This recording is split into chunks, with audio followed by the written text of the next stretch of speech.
ജോജി തമ്പിയെ നിങ്ങൾക്കറിയോ? വളരെ നല്ലൊരു മനുഷ്യനാണ്. പേഴ്സണലി എനിക്ക് വലിയ ഇഷ്ടമുള്ള ഒരു ചേട്ടനാണ്.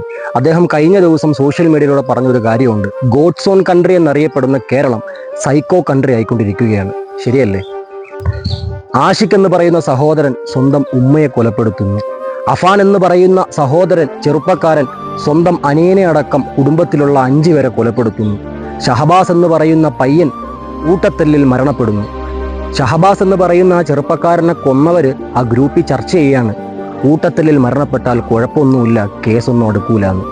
സ്കൂളിൽ പഠിക്കുന്ന കുട്ടികളുടെ അവസ്ഥ എന്താണ്? കഴിഞ്ഞ ദിവസം കൊച്ചിയിൽ മോശപ്പെട്ട സാഹചര്യത്തിൽ ഇരിക്കുന്നു എന്ന് റിപ്പോർട്ട് കിട്ടിയതിനെ തുടർന്ന് പോലീസുകാർ വന്ന് 8ലും 10ലും പഠിക്കുന്ന കുട്ടികളെ ചോദ്യം ചെയ്യുന്നു. 2 പെൺകുട്ടികൾ പോലീസ് മാമന്മാരെ വീട്ടിൽ പറഞ്ഞ് സീനാക്കുമെന്ന് പറഞ്ഞ് ആത്മഹത്യക്ക് ശ്രമിക്കുന്നു. അതിൽ 16കാരൻ്റെ ബാഗ് സെർച്ച് ചെയ്തപ്പോൾ ഒരു ആയുഷ്കാലം മുഴുവനും ലൈഫ് ടൈം ഉപയോഗിക്കാൻ കഴിയുന്ന തരത്തിൽ ഗർഭനിരോധന ഉറകൾ അഥവാ കോണ്ടംസ്. കേരളം എങ്ങോട്ടാണ് പോയിക്കൊണ്ടിരിക്കുന്നത്? മദ്യവും കഞ്ചാവും ലഹരിയും MDMA ഒക്കെ അധികരിച്ചു കൊണ്ടിരിക്കുകയാണ്. നമ്മുടെ സിസ്റ്റം ശരിയാണോ?